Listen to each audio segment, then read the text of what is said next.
Imagine being so weak that you literally cough up blood from a light breeze, but the entire world thinks you're a ruthless, cold-blooded god of war. That's the chaotic life of Deon in I'm Not That Kind of Talent. He just wants a peaceful, quiet retirement to nurse his terrible health.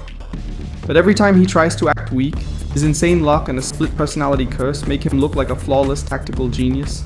He accidentally becomes a double agent, ruling the demon realm and leading the human empire. If you love hilarious misunderstandings mixed with dark, top-tier action, you need to read I'm Not That Kind of Talent.